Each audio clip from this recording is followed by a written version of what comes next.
Je n'oublierai jamais cette nuit où, tapi dans l'ombre d'une ruelle parisienne, j'ai vu un homme tomber sous les balles, son sang se mêlant à la pluie qui martelait le pavé, et où ma vie a basculé dans un tourbillon de peur et d'amour interdit. Maxime. Cet inconnu qui m'a sauvé sans savoir qu'il allumait en moi une flamme que la société française, avec ses traditions rigides, condamnerait sans pitié. Comment aurais-je pu deviner que ce regard croisé dans la panique deviendrait le fil ténu qui me relierait à la vie? Au milieu des trahisons et des secrets qui menaçaient de nous engloutir tous les deux? Cette nuit-là, le 15 octobre, Paris était enveloppé d'un manteau de brume automnale qui rendait les rues du Marais encore plus mystérieuses.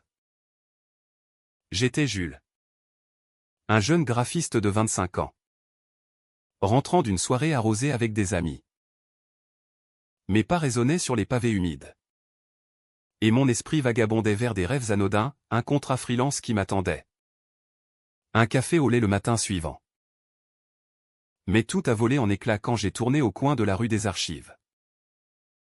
Un coup de feu a déchiré le silence, suivi d'un cri étouffé.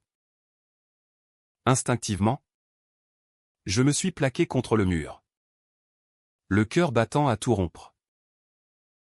Devant moi, sous la lueur jaunâtre d'un réverbère, un homme en costume sombre s'effondrait, une tache rouge s'élargissant sur sa poitrine. L'assassin. Un type massif aux traits durs rangeait calmement son arme, jetant un regard circulaire pour s'assurer qu'il n'y avait pas de témoin. Mais il y en avait un, moi. Mon souffle se bloqua dans ma gorge. Pourquoi ai-je choisi cette ruelle? Pourquoi pas le boulevard plus animé? Pensais-je. Paralysé. L'homme pivota. Et nos yeux se croisèrent une fraction de seconde. Son visage se durcit, il savait que je l'avais vu. Il fit un pas vers moi. Mais des sirènes au loin le firent hésiter. Il disparut dans l'obscurité, me laissant seul avec le corps inerte. Je courus, les jambes tremblantes, jusqu'à mon appartement rue de Rivoli. C'est un cauchemar. Jules. Rien de plus, me répétais-je en boucle. Mais au fond, je savais que c'était réel. Le lendemain, les journaux titraient sur l'assassinat d'un homme d'affaires influent, lié à des cercles politiques obscurs. Pas un mot sur un témoin. Pourtant, je sentais déjà l'étau se resserrer. Les jours suivants furent un enfer. Je ne dormais plus, hanté par ce regard froid. Et s'il me retrouve? Paris est grande, mais pas assez pour se cacher éternellement. Je me surprenais à vérifier par-dessus mon épaule, à éviter les rues sombres.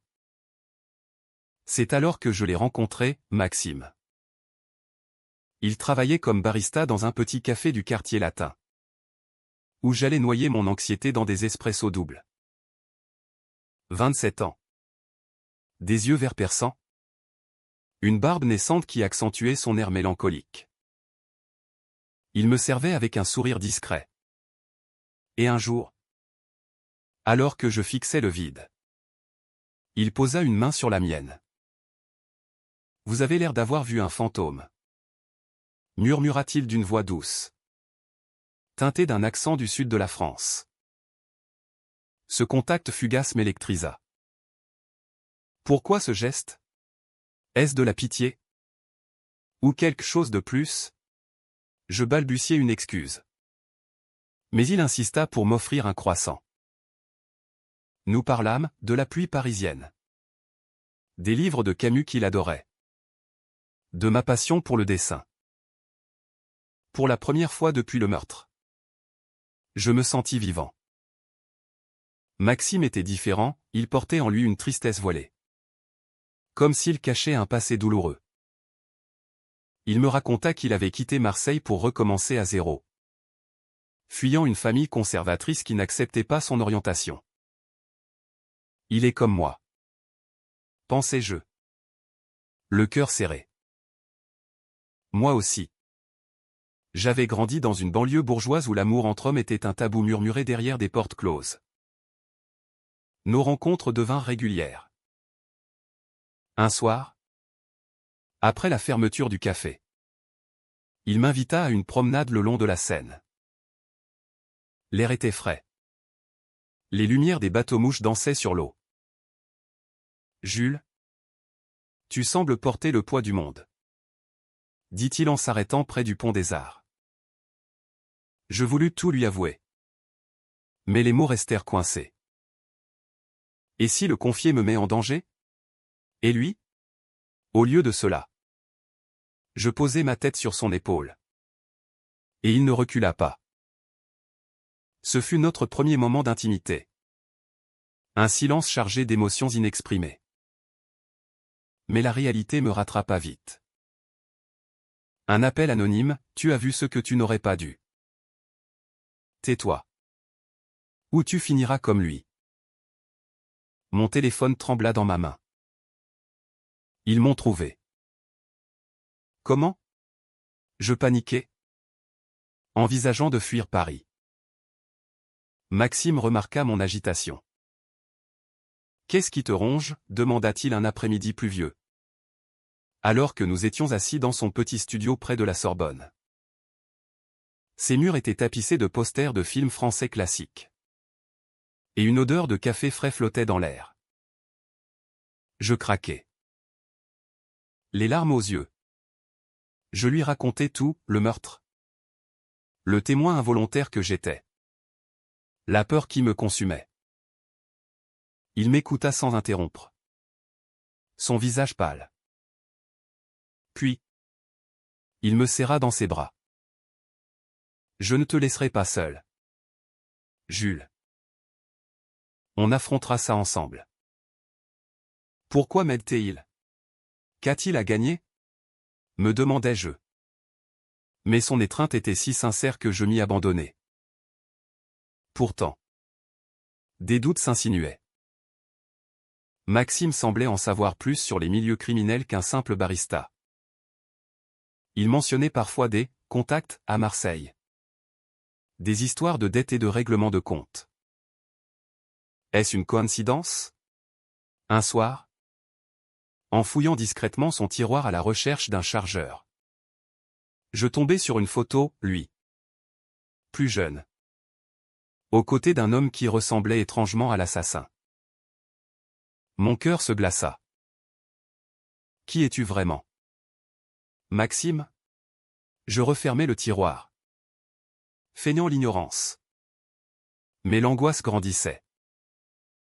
Notre relation naissante était-elle bâtie sur un mensonge? Les menaces s'intensifièrent. Une lettre glissée sous ma porte, la police ne te protégera pas. Nous oui. Si tu oublies. Je montrai tout à Maxime. Qui proposa de m'emmener chez un ami à Lyon pour me cacher. C'est trop dangereux ici. Insista-t-il. Nous prîmes le TGV. Nos mains entrelacées sous la table. À Lyon. Dans un appartement modeste donnant sur le Rhône. Nous passâmes des jours à nous rapprocher. Maxime me confia son coming out difficile. Les rejets familiaux. La solitude qui l'avait poussé à Paris. Toi, Jules, tu me fais sentir entier. Murmura-t-il une nuit. Nos fronts collés. Mais si c'est un piège? Pensais-je. Tourmenté. De retour à Paris. La tension culmina. Un soir, alors que nous marchions dans le jardin des Tuileries, un homme nous suivit. Maxime le repéra le premier. Cours, cria-t-il, me tirant par la main. Nous nous engouffrâmes dans le métro, le poursuivant sur nos talons. Pourquoi nous? Est-ce lié à mon secret? Ou au sien? À bout de souffle, nous nous réfugiâmes dans un hôtel anonyme. Là, Maxime avoua, l'homme sur la photo. C'était mon frère. Il est impliqué dans des affaires louches à Marseille. J'ai fui pour ça. Les pièces du puzzle s'assemblaient. Il n'est pas l'ennemi. Mais il porte le fardeau de sa famille. Pourtant, le doute persistait. Et si son frère était l'assassin? Cette nuit-là, je ne dormis pas.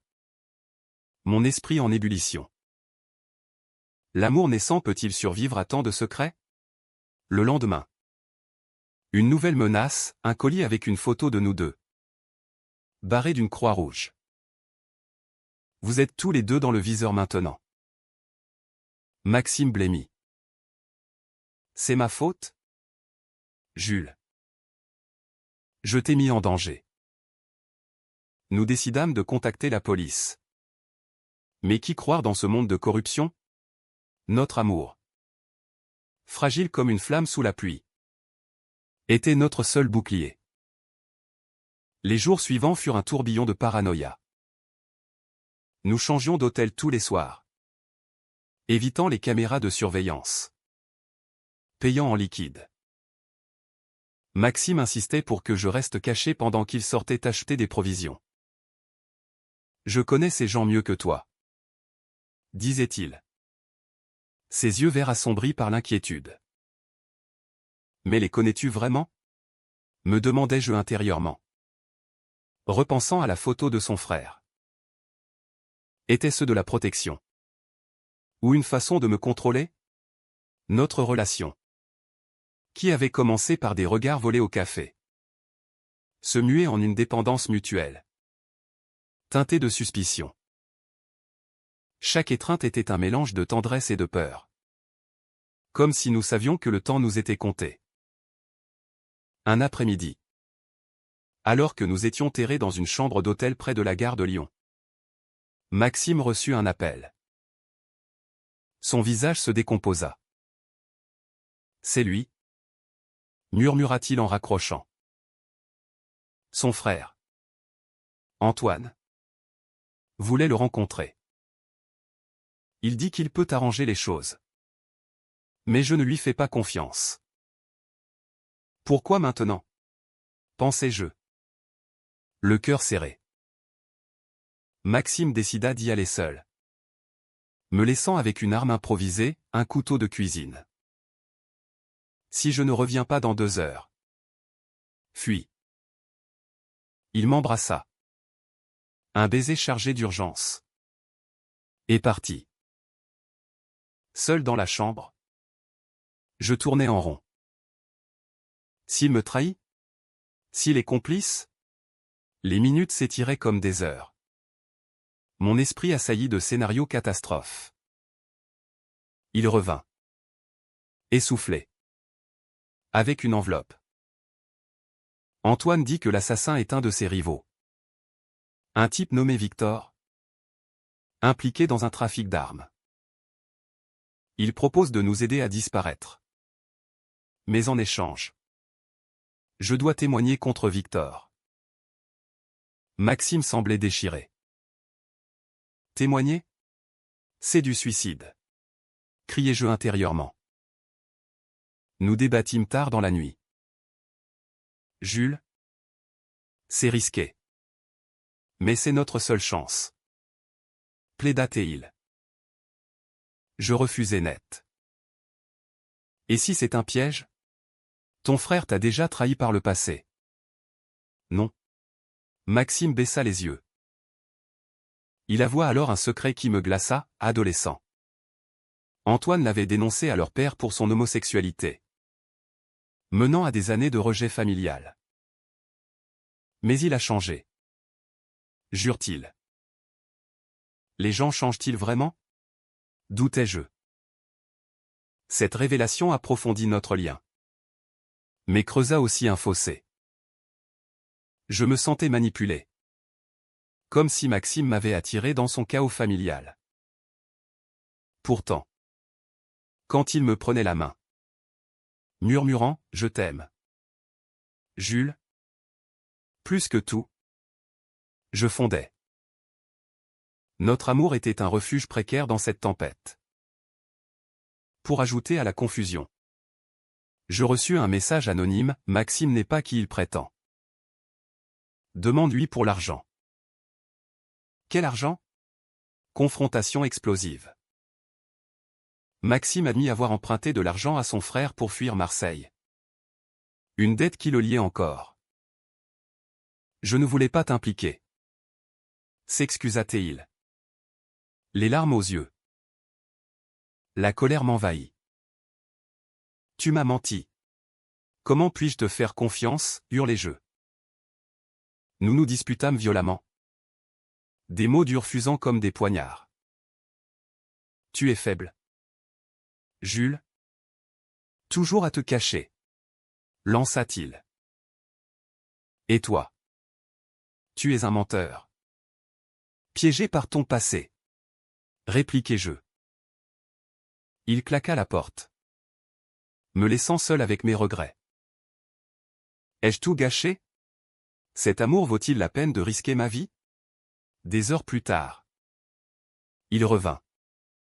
Penaud. Pardonne-moi. Sans toi. Je suis perdu. Nous nous réconciliâmes dans un silence ému. Nos corps proches sans franchir les limites. Juste une connexion profonde. Mais le doute persistait. Comme une ombre. Décidé à en finir. Nous contactâmes un inspecteur de police. Un certain Duval. Connu pour son intégrité. Rendez-vous fixé dans un café discret de Montmartre. En attendant. Nous explorâmes nos âmes. Maxime me parla de ses rêves brisés, devenir écrivain.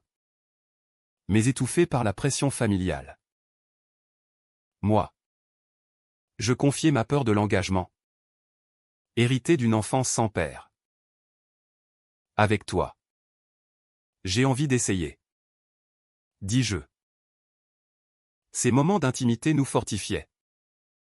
Mais la réalité frappait. À l'approche du rendez-vous. Un pressentiment m'assaillit. Et si Duval est corrompu? Le jour J? Sous un ciel gris. Nous entrâmes dans le café. Duval? Un homme trapu aux moustaches grisonnantes. Nous écouta. Votre témoignage pourrait faire tomber un réseau entier. Dit-il. Mais au moment de signer. Un bruit de frein dehors. Des hommes armés surgirent. Chaos. Maxime me poussa sous une table. Cours. Jules. Des coups de feu retentirent. Mais pas de blessés graves. Nous fûmes évacués par une sortie arrière.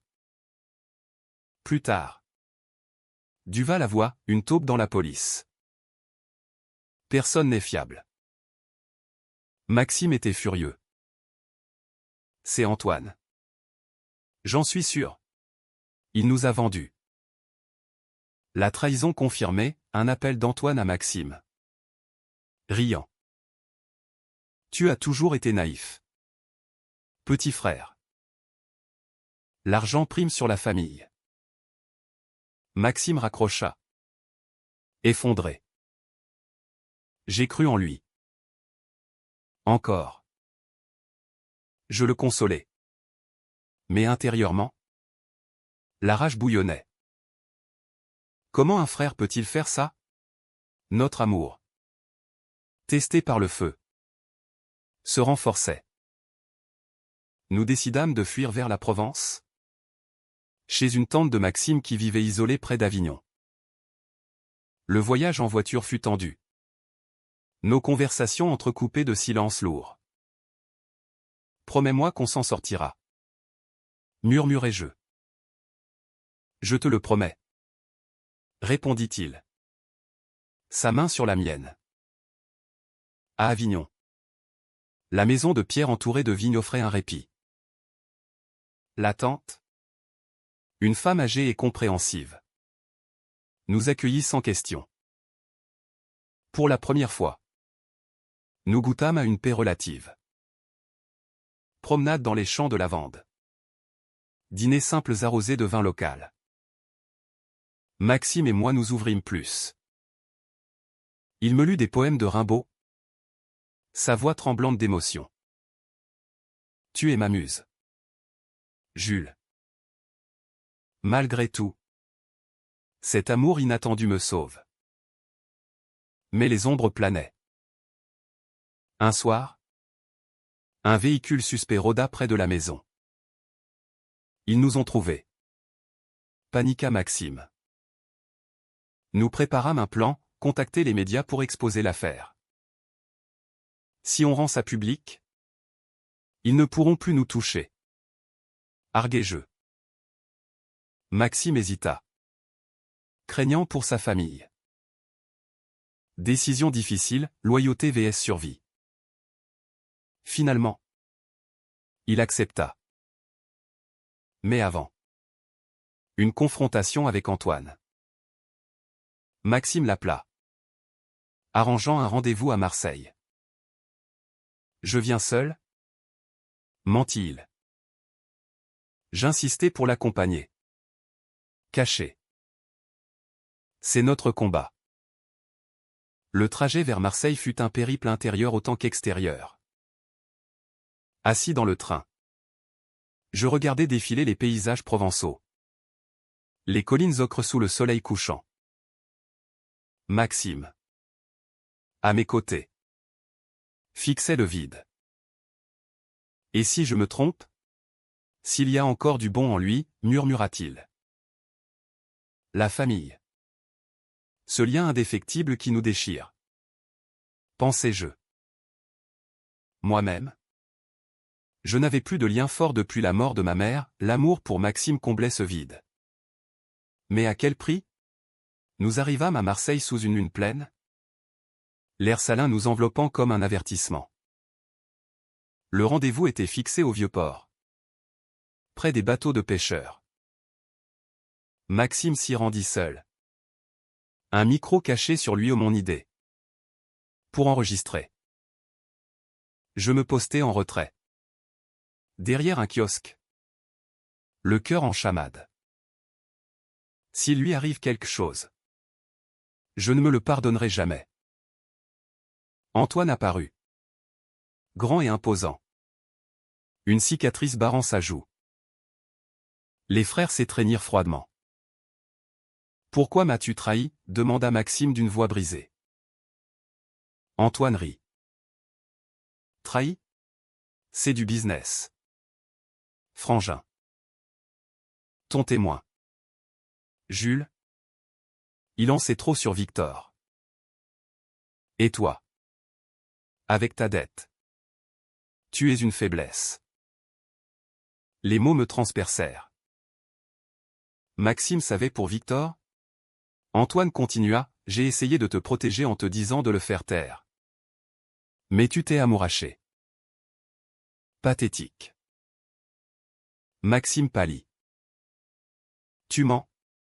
Mais Antoine sortit une enveloppe. Voici la preuve des messages que tu m'as envoyés. Demandant de l'aide pour gérer le témoin. Mon monde s'effondra. Maxime m'a-t-il utilisé? L'enregistrement capturait tout. Antoine proposa, livre-moi Jules. Et on efface ta dette. Maxime hésita, une hésitation qui me glaça. Puis, il secoua la tête. Jamais. Je l'aime. Chaos. Des hommes d'Antoine surgirent. Maxime se battit, me criant de fuir. Je courus. L'enregistrement en poche. Mais une balle effleura mon épaule au pas de sang. Juste une brûlure. Maxime me rejoignit. Haletant. Vite. Au train. Dans le wagon.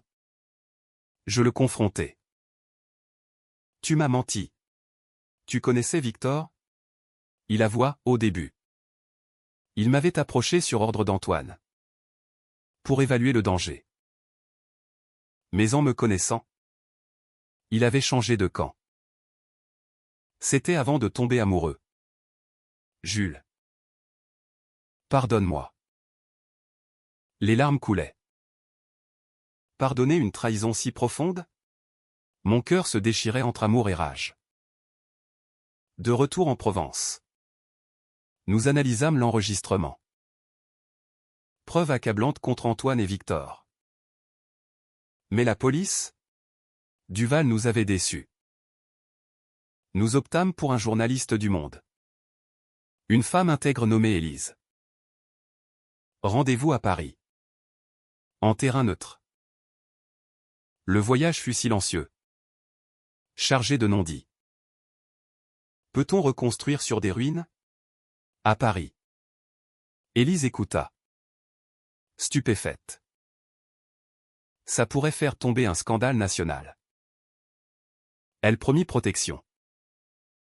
Mais ce soir-là, dans notre cachette, Maxime craqua. Je ne mérite pas ton amour. Jules. J'ai failli te livrer. Je le regardais. Voyant l'homme brisé derrière la façade. On fait tous des erreurs. Mais tu as choisi le bon chemin. Nous parlâmes jusqu'à l'aube. Dénudant nos âmes. Maxime confia son enfance marquée par la violence paternelle. Son orientation réprimée. Toi. Tu m'as libéré. Moi. Je admis ma peur de l'abandon. Cet échange nous rapprocha. Transformant la trahison en catharsis. Pourtant. Le danger persistait. Une nuit. Un incendie suspect ravagea l'appartement d'Élise. Heureusement, elle s'en sortit. L'enregistrement sauvegardé. Ils sont désespérés. Dit-elle. Au Trao, Victor en personne nous contacta. Rendez-vous à la Tour Eiffel. Minuit. Venez seul. Ou l'article ne sortira jamais. Maxime voulait y aller, moi. Je sentais le piège. C'est notre chance de l'affronter. Insista-t-il. Nous y allâmes. Armés seulement de notre détermination. Sous les lumières scintillantes. Victor apparut. Flanqué d'Antoine. Le témoin et le traître. Ricana-t-il. Antoine fixait Maxime avec un mélange de haine et de regret. Frangin. C'était pour te protéger. Maxime explosa, protégé? Tu m'as détruit. La confrontation fut verbale. Tendue. Victor offrit de l'argent pour notre silence. Nous refusâmes. L'article sort demain. Bluffé-je. Panique dans leurs yeux. Antoine sortit une arme. Pointée sur Maxime. Ne m'oblige pas. Temps figé. Perdre Maxime maintenant? Impensable. Je m'interposai. Tire. Et tout est fini pour vous. Antoine hésita. Larmes aux yeux. Je t'aime, petit frère. À ma façon tordue. Il baissa l'arme. Victor, furieux, tenta de fuir. Mais la police, alertée par Élise, surgit. Arrestation. Dans le chaos, Antoine murmura à Maxime, « Pardonne-moi un jour. » Maxime hocha la tête. Déchiré. La famille. Ce poison et ce remède. Nous fûmes placés sous protection. L'article parut. Scandale retentissant, corruption. Meurtre. Lien mafieux. Notre témoignage anonyme fit tomber le réseau. Mais le coût émotionnel était immense. Maxime sombra dans la dépression. Hanté par la trahison fraternelle. Comment avancer, se lamentait-il. Je le soutenais. Notre amour comme encre. Des mois passèrent.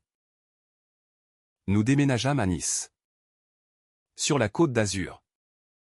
Pour un nouveau départ. Maxime reprit l'écriture. Moi le graphisme. Nos journées étaient rythmées par des promenades sur la promenade des Anglais. Des discussions profondes. Tu m'as sauvé. Jules, disait-il souvent. Et toi? Tu m'as donné une raison de vivre. Pourtant, des cicatrices restaient.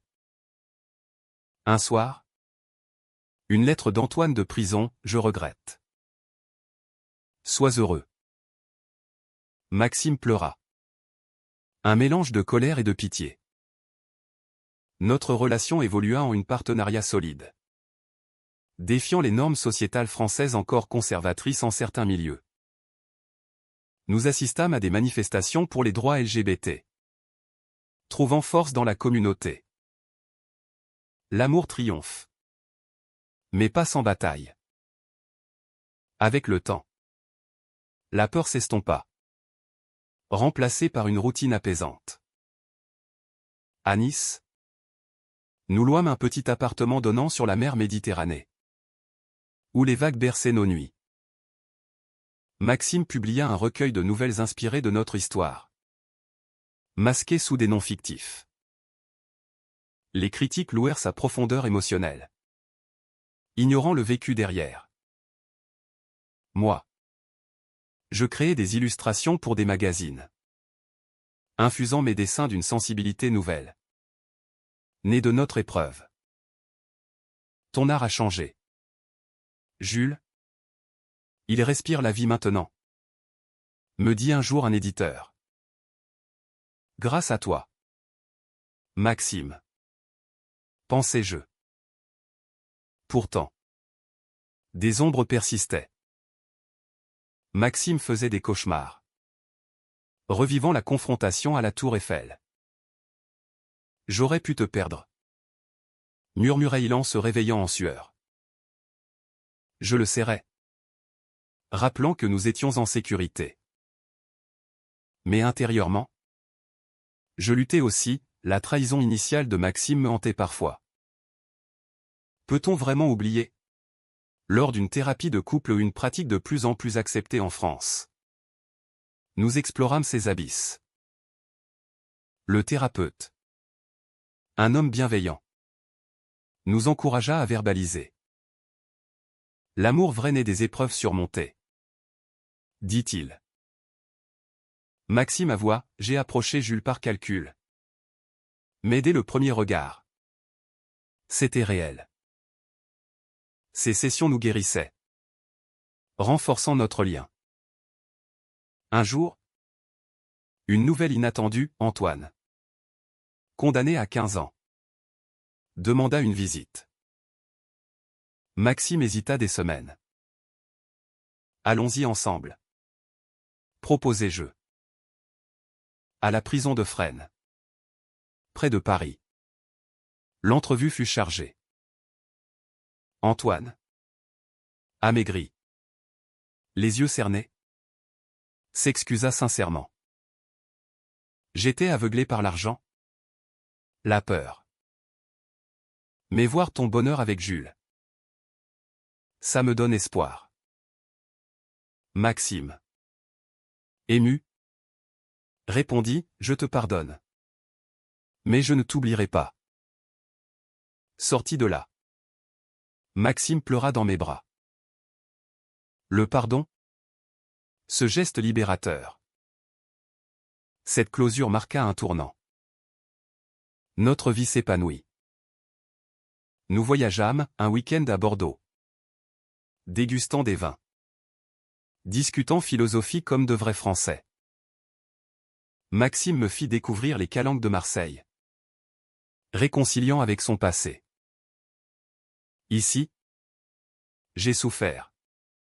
Mais maintenant, avec toi, c'est beau. Nos amis, une communauté LGBT soudée, nous soutenait. Lors d'une Pride à Paris. Nous marchâmes main dans la main. Fiers. Malgré les regards hostiles parfois. Notre amour est légitime.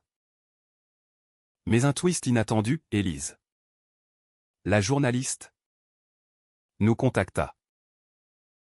Victor s'est évadé. Soyez prudents. La peur revint. Comme un fantôme. Nous renforçâmes notre vigilance, installant des alarmes. Maxime, protecteur, insista pour des cours d'autodéfense. Je ne te perdrai pas. Cette menace raviva nos doutes. Serons-nous jamais libres? Une nuit. Un bruit suspect dehors. Maxime sortit vérifier. Revenant pâle. Fausse alerte. Mais le lendemain. Une lettre, je sais où vous êtes. Rendez l'enregistrement original. Panique. Nous alertâmes la police, qui promit une surveillance.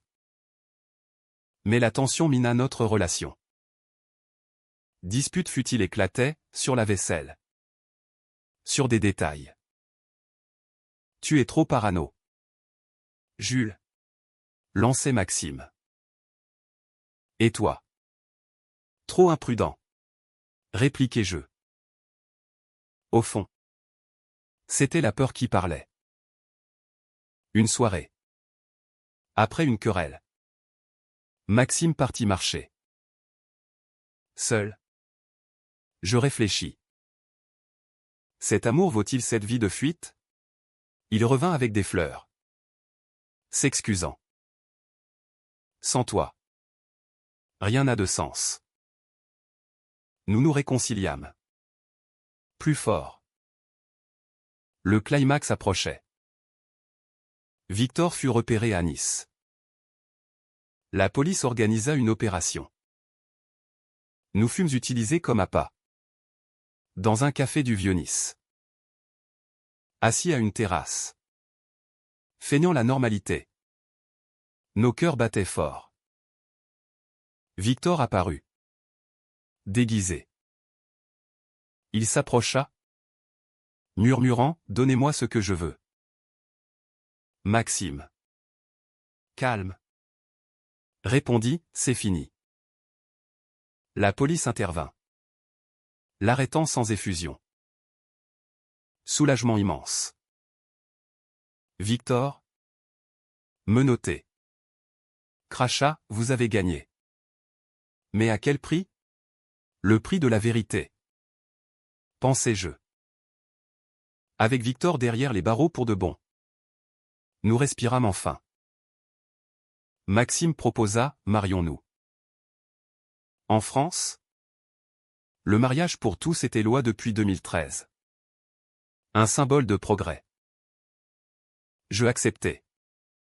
Les larmes aux yeux. La cérémonie fut intime. À la mairie de Nice. Avec des amis proches. Je te promets une vie de paix. Jules. Jura Maxime. Notre honeymoon en Corse, plage idyllique. Randonnée. Moment de pure joie. Enfin. Libre. Des années plus tard. Adoptant un enfant, un petit garçon nommé Louis. Nous formâmes une famille. Maxime devint un auteur reconnu. Moi un illustrateur primé. Notre histoire inspira d'autres, montrant que l'amour LGBT peut triompher des ténèbres. Pourtant, les cicatrices nous rappelaient, la vie est fragile. Mais ensemble, nous sommes invincibles. Louis grandit. Curieux et vif. Nous posant des questions sur notre passé. Pourquoi oncle Antoine est en prison, demanda-t-il un jour. Maxime. Avec tact. Expliqua, des erreurs du passé. Mais il s'amende. Antoine. Libéré sur parole après 10 ans. Nous visita. Réconciliation prudente, des dîners tendus devenus chaleureux. Merci de m'avoir pardonné, dit-il à Maxime. Le temps guérit. Parfois. Notre famille, atypique dans une France en évolution, nous comblait. Professionnellement, Maxime publia un roman autobiographique. Ombre d'amour. Acclamé pour sa profondeur. Les critiques soulignèrent les thèmes de trahison et rédemption. Moi, je collaborais avec lui sur une bande dessinée, illustrant nos épreuves. Lors d'une signature à la Fnac, un lecteur nous dit « Votre histoire m'a aidé à assumer mon identité. » Impact humain. Au-delà de nous. Socialement, nous militâmes pour les droits, participant à des conférences. Maxime, éloquent, partageait « L'amour n'a pas de genre, seulement du cœur. » Dans une société où l'homophobie persistait en sourdine, notre visibilité comptait. Des défis surgissaient, des commentaires haineux en ligne. Mais nous les ignorions. Forts de notre union. Personnellement, notre relation approfondie. Anniversaire célébré avec des pique-niques sur la plage. Des lettres d'amour échangées. Tu es mon roc. Jules. Écrivait Maxime. Et toi? Ma lumière. Des moments de vulnérabilité, quand Maxime doutait de sa paternité. Je le rassurais. Louis t'adore. Ensemble, nous affrontions tout. Un soir d'été. Assis sur notre balcon face à la mer. Maxime me prit la main. Sans ce meurtre, sans la traque, nous ne nous serions pas trouvés. Je souris. Le destin est cruel, mais généreux. Notre amour, forgé dans le feu, était inaltérable. Protégé par lui. Pour toujours.